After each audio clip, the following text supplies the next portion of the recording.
जो सुरक्षाकर्मी, जो जवान अफसर 13 दिसंबर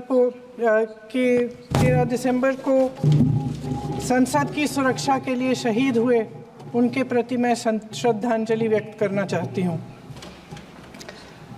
महोदय, हजारों साल पुरानी हमारी देश की, धर्म की एक पुरानी परंपरा रही है। ये परंपरा संवाद, चर्चा की रही है। एक गौरवशाली परंपरा है जो दर्शन ग्रंथों में, वेदों में, उपनिषदों में दिखती है। वाद विवाद और संवाद की हमारी पुरानी संस्कृति है। अलग अलग धर्मों में भी, इस्लाम में, सूफियों में, बौद्ध धर्म में, जैन धर्म में, सिख धर्म में भी ये वाद संवाद, ये चर्चा बहस, इसकी संस्कृति रही है। इसी परंपरा से उभरा हमारा स्वतंत्रता संग्राम। हमारा स्वतंत्रता संग्राम विश्व में एक अनोखा संग्राम था, एक अनोखी लड़ाई थी जो अहिंसा और सत्य पर आधारित थी। ये वाद संवाद की जो परंपरा है, इसको इस संग्राम ने आगे कैसे बढ़ाया? क्योंकि ये जो संग्राम था, ये जो लड़ाई थी हमारी आज़ादी के लिए, एक बेहद लोकतांत्रिक लड़ाई थी। इसमें देश के किसान, देश के जवान, देश के मजदूर, देश के अधिवक्ता, देश के बुद्धिजीवी, चाहे किसी भी जाति के हो, चाहे किसी भी धर्म के हों, चाहे किसी भी भाषा को बोलते हों, सब इस स्वतंत्रता संग्राम में शामिल हुए। सब ने हमारे देश की आज़ादी की लड़ाई लड़ी।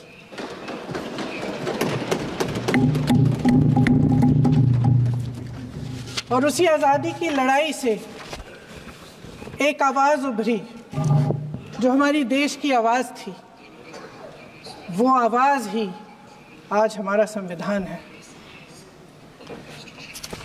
साहस की आवाज़ थी, हमारी आज़ादी की आवाज़ थी, और उसी की गूंज ने हमारे संविधान को लिखा और बनाया। ये सिर्फ एक दस्तावेज नहीं है। बाबा साहेब अम्बेडकर, मौलाना आज़ाद जी, राजगोपालाचारी जी और जवाहरलाल नेहरू जी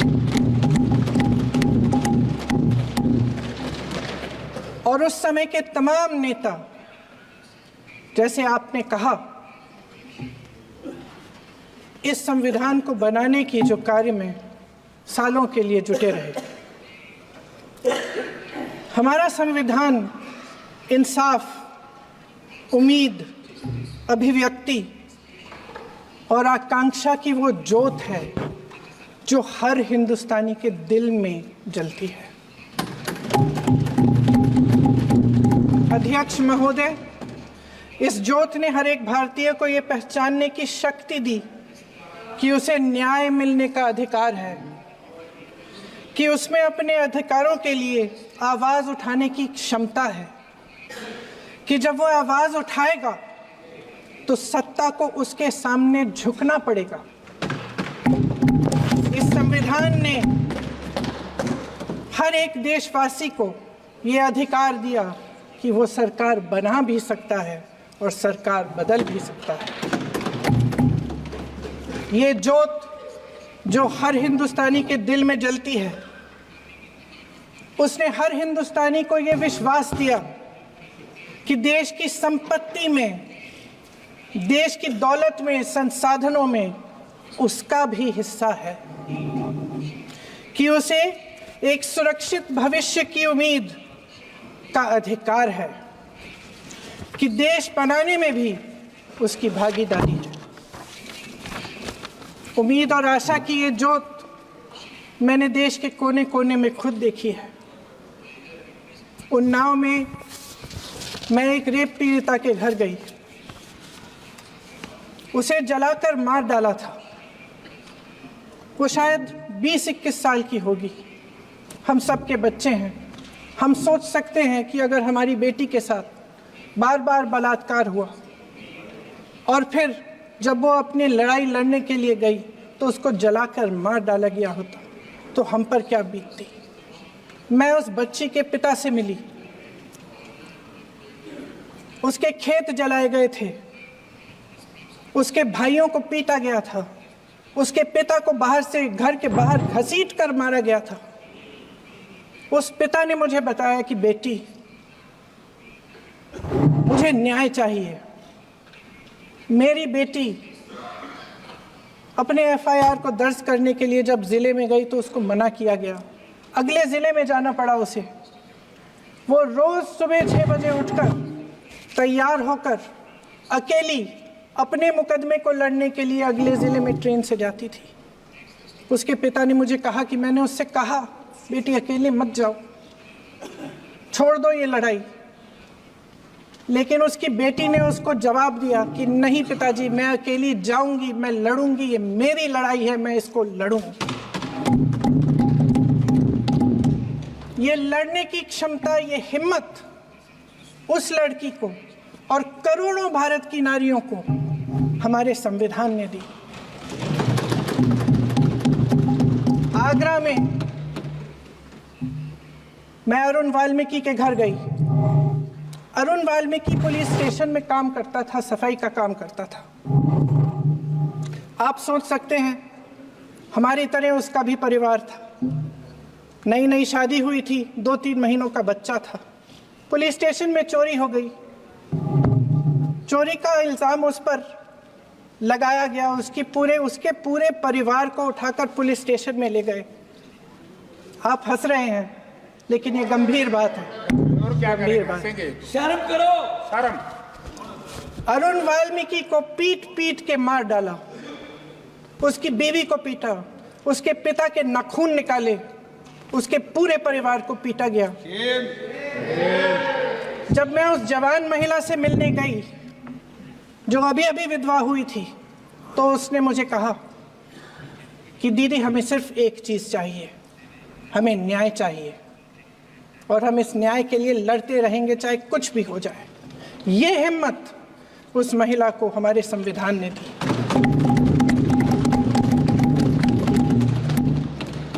संभल के कुछ लोग आए थे हमसे मिलने जो मृतकों के परिवार के सदस्य थे। उसमें 2 बच्चे थे, अदनान और उजैर। आप सुनिए। उसमें 2 बच्चे थे, अदनान और उजैर। एक बच्चा मेरे बच्चे की उम्र का है, दूसरा उससे छोटा 17 साल का है। दर्जी के बेटे थे। दर्जी का एक ही सपना था कि वो अपने बेटों को पढ़ाएगा लिखाएगा, एक बेटा डॉक्टर बनेगा, एक बेटा भी सफल होगा दूसरा बेटा भी अपने जीवन में सफल होगा। उनके पिताजी हर रोज उनको स्कूल छोड़ते थे। उस दिन भी स्कूल छोड़ने के बाद अपनी दुकान में चले गए। उन्हें पता नहीं था कि विवाद हो रहा है। उन्होंने भीड़ देखी, घर आने की कोशिश की तो पुलिस ने गोली से मार डाला। वो 17 साल का बच्चा अदनान मुझसे कहता है, वो 17 साल का बच्चा अदनान मुझसे कहता है कि मैं बड़ा होकर डॉक्टर बन के दिखाऊंगा, मैं अपने पिता का सपना साकार करूंगा। ये सपना, ये आशा उसके दिल में हमारे संविधान ने डाली। अध्यक्ष महोदय, हमारे देश के करोड़ों देशवासियों के संघर्ष में, अपने अधिकारों की पहचान में, इनकी कठिन से कठिन परिस्थितियों से लड़ने की अपार हिम्मत में और देश से न्याय की अपेक्षा में हमारे संविधान की ज्योत जल रही है। मैंने हमारे संविधान की ज्योत को जलते हुए देखा है और इसके साथ साथ ये भी समझा है कि हमारा संविधान एक सुरक्षा कवच है। एक ऐसा सुरक्षा कवच है जो देशवासियों को सुरक्षित रखता है, न्याय का कवच है, एकता का कवच है और अभिव्यक्ति की आज़ादी का कवच है। दुख की बात यह है कि मेरे सत्ता पक्ष के साथी जो बहुत बड़ी बड़ी बातें करते हैं, इन्होंने इन 10 सालों में ये सुरक्षा कवच सत्ता पक्ष के मेरे साथियों ने ये सुरक्षा कवच तोड़ने का पूरा प्रयास किया है। संविधान में सामाजिक, आर्थिक और राजनीतिक न्याय का वादा है। ये वादा एक सुरक्षा कवच है जिसको तोड़ने का काम शुरू हो चुका है। लैटरल एंट्री और निजीकरण के जरिए ये सरकार आरक्षण को कमजोर करने का काम कर रही है। अगर लोकसभा में ये नतीजे नहीं आए होते तो ये संविधान बदलने का काम भी शुरू कर लेते। सच्चाई ये है अध्यक्ष महोदय कि आज संविधान बार बार इसलिए कह रहे हैं क्योंकि इस चुनाव में इनको पता चल गया कि इस देश की जनता ही इस संविधान को सुरक्षित रखेगी, कि इस चुनाव में हारते हारते जीतने से इन्हें एहसास हुआ कि ये संविधान बदलने की बात इस देश में नहीं चलेगी। आज जनता की मांग है कि जाति जनगणना हो। सत्ता पक्ष के मेरे साथी ने इसका जिक्र किया। ये जिक्र भी आज इसलिए हो रहा है क्योंकि चुनाव में ये नतीजे आए।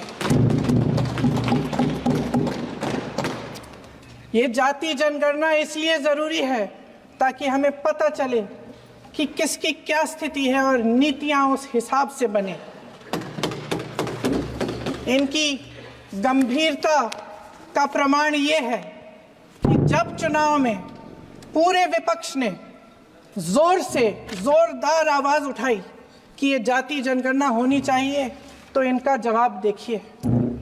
इनका जवाब भैंस भाग भैंस चुरा लेंगे, मंगलसूत्र चुरा लेंगे, इनका ये जवाब था। ये गंभीरता है इनकी जाति जनगणना पर।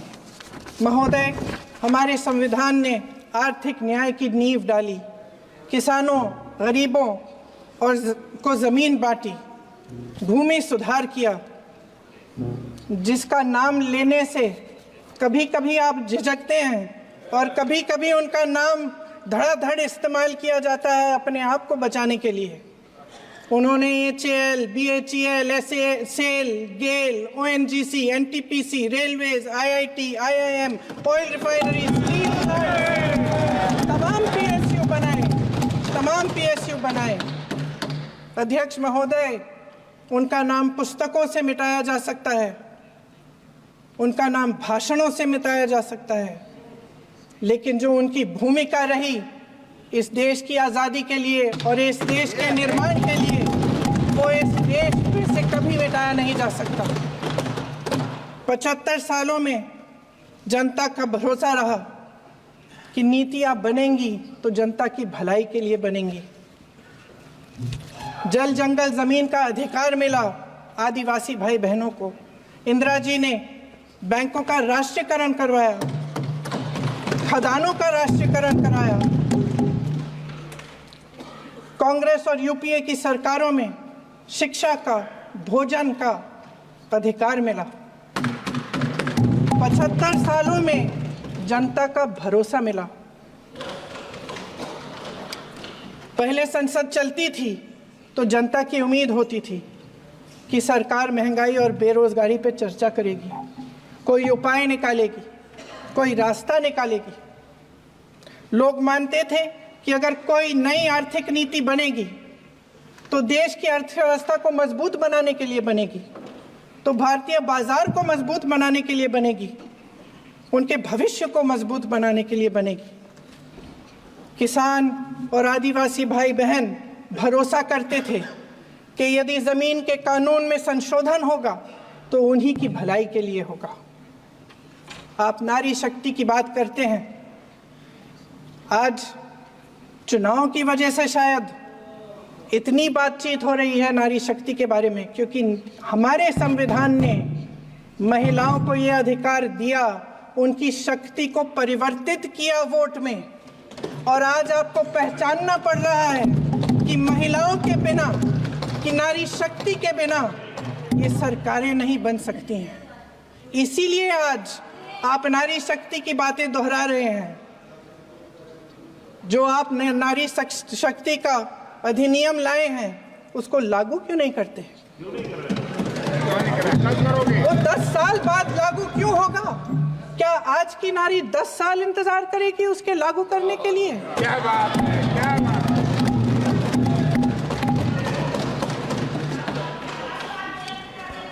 आज संसद में बैठे हुए सत्ता पक्ष के मेरे साथी ज्यादा से ज्यादा अतीत की बातें करते हैं। 1921 में क्या हुआ, कब हुआ, नेहरू जी ने क्या किया। अरे वर्तमान की बात करिए, देश को बताइए आप क्या कर रहे हैं, आपकी जिम्मेदारी क्या है? कि सारी जिम्मेदारी जवाहरलाल नेहरू की है। अध्यक्ष महोदय जी, ये सरकार आर्थिक न्याय का सुरक्षा कवच तोड़ रही है। आज संसद में बैठी ये सरकार बेरोजगारी और महंगाई से जूझ रही हमारी जनता को क्या राहत दे रही है? कृषि के कानून भी बड़े बड़े उद्योगपतियों के लिए बन रहे हैं। सही एमएसपी को छोड़िए, डीएपी तक नहीं मिल रहा है।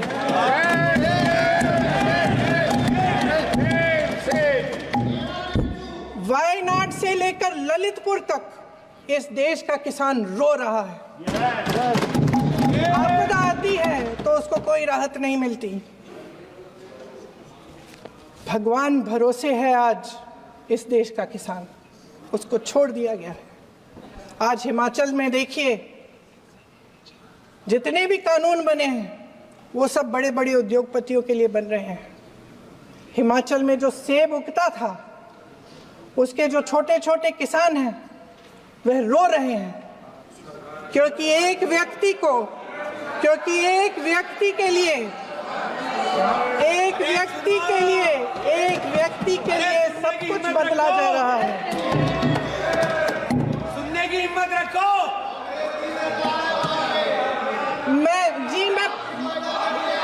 अध्यक्ष महोदय जी,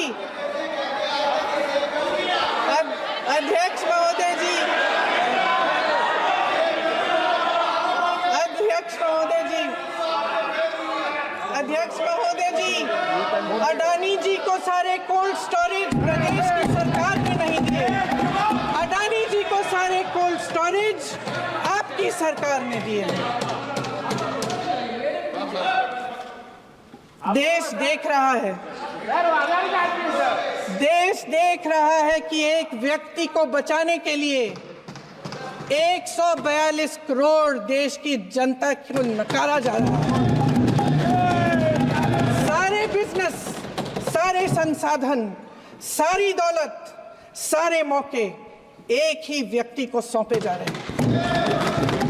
सारे बंदरगाह, एयरपोर्ट्स, सड़कें, रेलवे का काम, कारखाने, खदाने, सरकारी कंपनियां सिर्फ एक व्यक्ति को दी जा रही है। जनता के मन में हमेशा ये विश्वास होता था कि अगर कुछ नहीं है तो संविधान हमारी सुरक्षा करेगा, मगर आज आम लोगों के बीच ये धारणा बनती चली जा रही है कि सरकार सिर्फ अडानी जी के मुनाफे के लिए चल रही है। देश में बहुत तेजी से गैर बराबरी बढ़ रही है। जो गरीब है वो और गरीब हो रहा है, जो अमीर है वो और अमीर हो रहा है। इस सरकार ने आर्थिक न्याय की भी सुरक्षा कवच तोड़ दिया है। राजनीतिक न्याय की जब बात होती है, मेरे सत्ता पक्ष के साथी आज खड़े हुए और तमाम गिनती करने लग गए कि ऐसा हुआ वैसा हुआ, 1975 में जो हुआ। तो सीख लीजिए ना, आप भी सीख लीजिए, आप भी अपनी गलतियों के लिए माफी मांग लीजिए। आप भी बैलेट पे चुनाव कर लीजिए, दूध का दूध, पानी का पानी हो जाएगा। आप राजनीतिक न्याय की बात करते हैं। सरकारों को पैसों के बल पर गिरा देते हैं।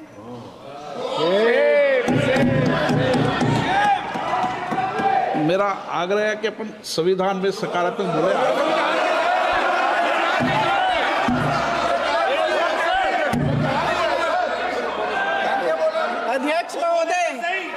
अध्यक्ष महोदय, सत्ता पक्ष के हमारे साथी ने एक उदाहरण दिया उत्तर प्रदेश की सरकार का, तो मैं भी एक उदाहरण दे देती हूँ महाराष्ट्र की सरकार का। मैं भी एक उदाहरण दे देती हूँ हिमाचल की सरकार को तोड़ने की कोशिश किसने की, पैसों के बल पे की, गोवा की सरकार। तमाम उदाहरण राजस्थान की। क्या ये सरकारें जनता ने नहीं चुनी थी? क्या संविधान इन पर लागू नहीं था?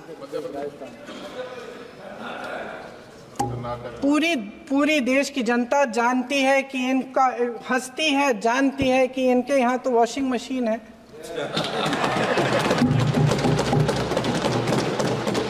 तो यहाँ से वहां जाता है वो धुल जाता है। इस तरफ दाग, उस तरफ स्वच्छता। और मेरे कई ऐसे साथी हैं जो इस तरफ होते थे उस तरफ चले गए, मुझे दिख भी रहे हैं, वॉशिंग मशीन में शायद धुल गए हैं। अध्यक्ष महोदय, जहां भाईचारा और अपनापन होता था, जहां हमारे संविधान ने एकता का सुरक्षा कवच दिया था, वहां शक और घृणा के बीज बोए जा रहे हैं। एकता का सुरक्षा कवच तोड़ा जा रहा है। प्रधानमंत्री जी यहाँ सदन में संविधान की किताब को यूं माथे से लगाते हैं, लेकिन संभल में, हाथरस में, मणिपुर में जब न्याय की गुहार आती है, उठती है, तो उनके माथे पे शिकन तक नहीं आता।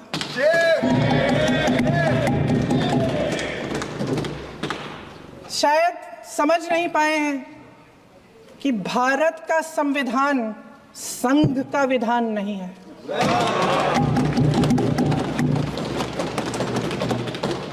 भारत के संविधान ने हमें एकता दी, हमें आपसी प्रेम दिया। उस मोहब्बत की दुकान जिस पर आपको हंसी आती है, उसके साथ करोड़ों देशवासी चले। करोड़ों देशवासियों के दिल में एक दूसरे के लिए प्रेम है, घृणा नहीं है।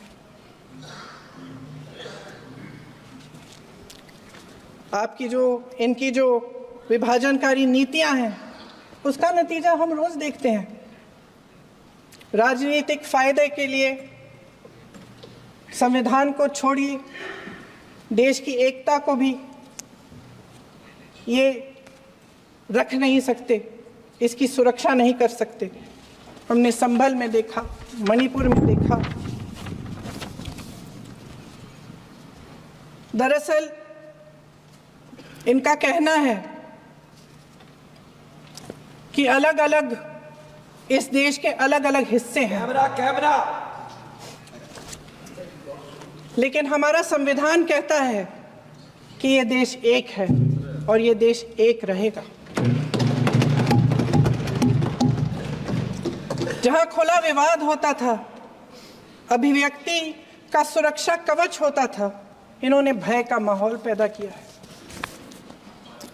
सत्ता पक्ष के मेरे साथी अक्सर 75 सालों की बात करते हैं, लेकिन इन 75 सालों में ये उम्मीद, आशा, ये अभिव्यक्ति की ज्योति कभी थमी नहीं, कभी बुझी नहीं।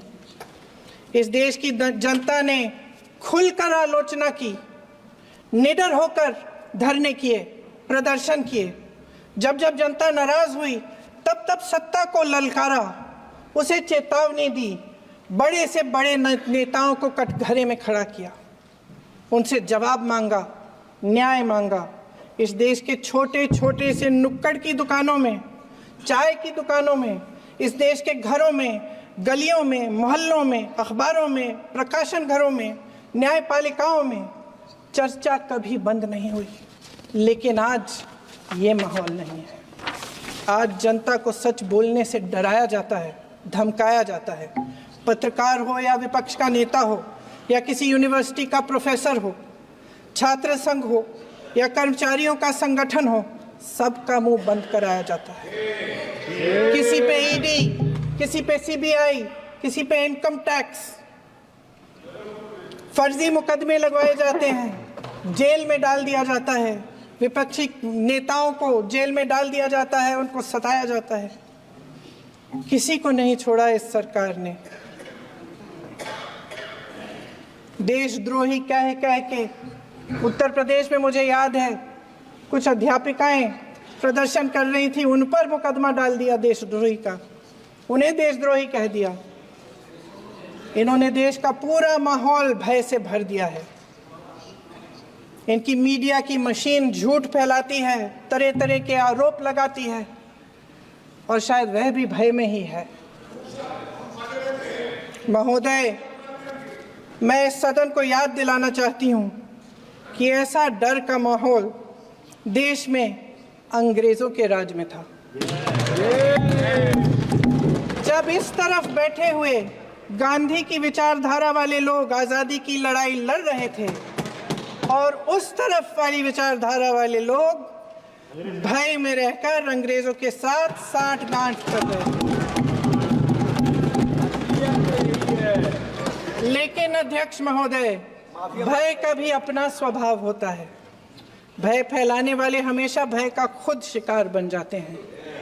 ये प्रकृति का नियम है। आज इनकी भी यही हालत हो गई है। भय फैलाने के इतने आदी हो गए हैं कि खुद भय में रहने वाले हैं, चर्चा से डरते हैं, आलोचना से घबराते हैं। कई दिनों से हम मांग रहे हैं कि चर्चा करिए, लेकिन चर्चा करने की हिम्मत ही नहीं है।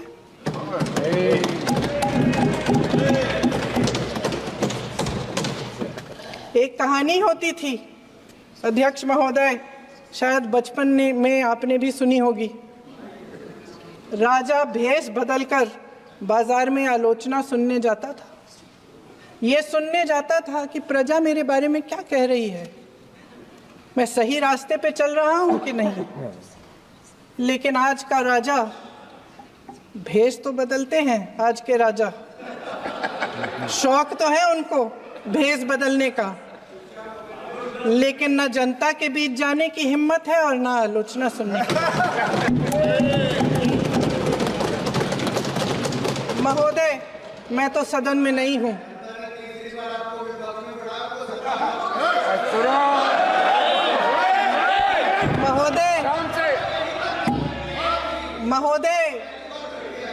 महोदय, जनता में बहुत विवेक है, ये सही है।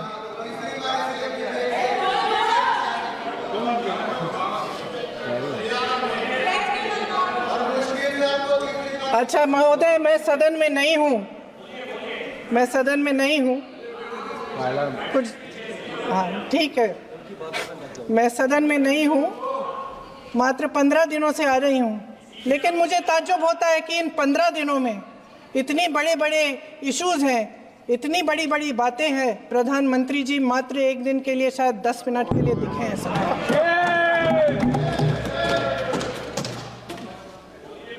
बात यह है अध्यक्ष महोदय जी कि ये देश भय से नहीं, साहस और संघर्ष से बना है। इसको बनाने वाले देश के किसान, जवान, देश के करोड़ों मजदूर और गरीब जनता है। संविधान इनको साहस देता है। मेहनती मिडिल क्लास है।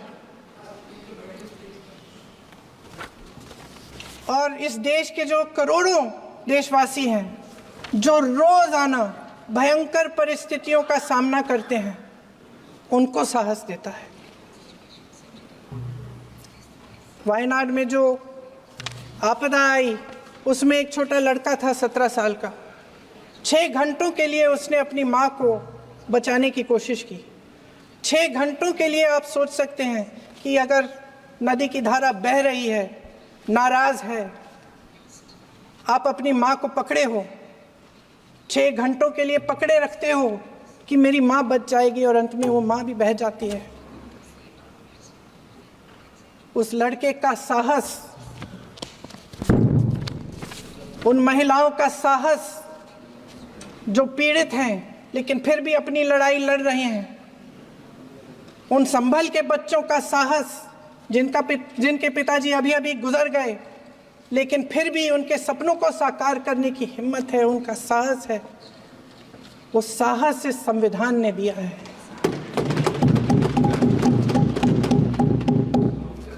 वो आत्मविश्वास इस संविधान ने दिया है। ये देश भय से नहीं चल सकता, ये देश साहस से ही चलेगा। भय की भी सीमा होती है और जब वो सीमा पार हो जाती है, जब किसी को इतना दबाया जाता है कि उसको लगने लगता है कि अब मेरे पास खोने के लिए कुछ नहीं है, तब उसमें एक ऐसी शक्ति पैदा होती है जिसके सामने कोई कायर खड़ा नहीं हो सकता। ये देश कायरों के हाथों में ज्यादा देर तक कभी नहीं रहा है। ये देश उठेगा, ये देश लड़ेगा, सत्य मांगेगा,